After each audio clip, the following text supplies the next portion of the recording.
When you open up a can, you may not notice the lining inside, but believe it or not, that lining may contain a synthetic estrogen. That's right, a sex hormone, and it's in almost every single can we consume.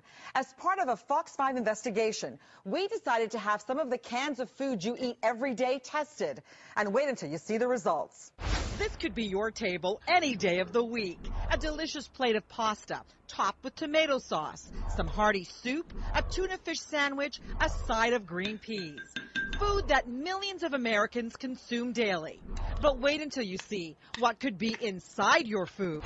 This is a chemical that the people who put it into plastic were insane. His name is Dr. Fred Vomsaal. He's a professor of biology at the University of Missouri. You may not know his name, but you probably know his work. He recently created a huge uproar within the scientific community after releasing a study on plastic baby bottles and the controversial chemical many of these bottles are made with, called Bisphenol A. This is a chemical that in 1936 was considered for use as an estrogen drug. Then in the 1950s, some tricky chemists found that they could link this chemical together and it creates a hard, clear, glass-like plastic. And this glass-like plastic is sprayed into cans we buy every day. The only problem with that is the plastic is then made from a sex hormone. And it's virtually in every can of food we consume. And according to Dr. Vomsaal, Bisphenol A is a big problem because he says it leaches into the foods we eat. And when you heat this plastic or put tomato sauce in it, the acid degrades the plastic, and then the food that's in there is full of this sex hormone. Dr. Vomsaal says they have tested Bisphenol A in animals, and the results are disturbing. We started testing it at levels tens of thousands of times below what anybody had ever tested before, and found that it profoundly damaged the male reproductive system.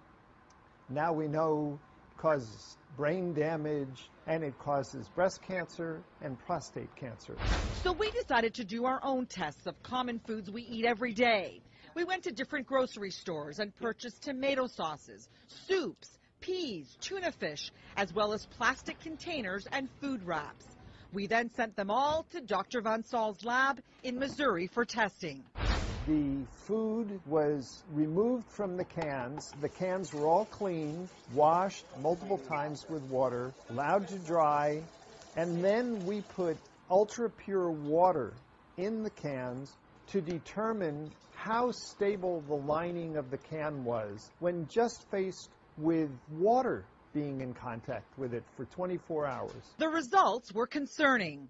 Every single product here put out an amount of Bisphenol A that would be in the danger zone. The highest levels measured in micrograms were found in cans of Hunt's tomato sauce, followed by Red Pack, Del Monte peas, the Starkist tuna, and the Rubbermaid plastic container. This is a chemical that can alter the way your cells function at below a trillionth of a gram, 1 million times lower than this. And he says if the research on animals doesn't concern you, this will. Dr. Vomsaal says when he places Bisphenol A leached water into a test tube with breast cancer cells, the cancer cells multiply rapidly. These amounts would massively stimulate these cells.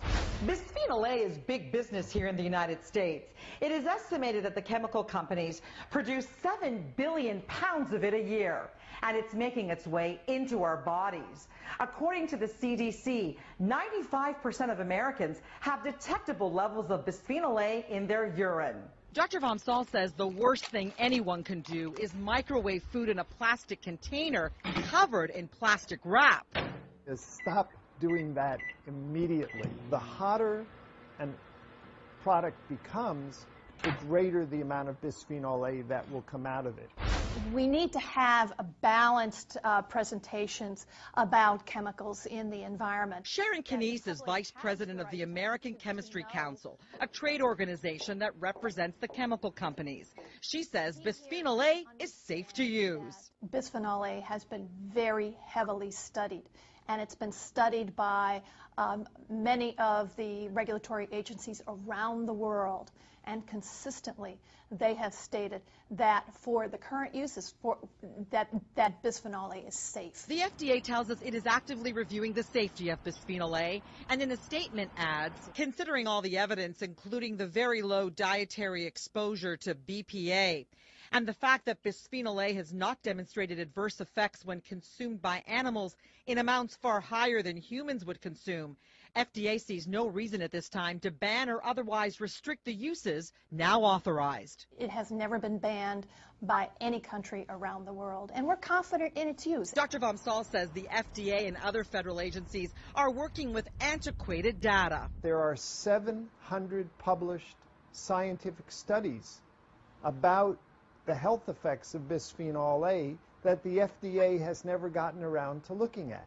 We contacted the parent companies for the products we tested, and in individual statements, the companies reiterated that bisphenol A is used in their products because it has been deemed safe and it is approved by the FDA. I'm Mary Garofalo.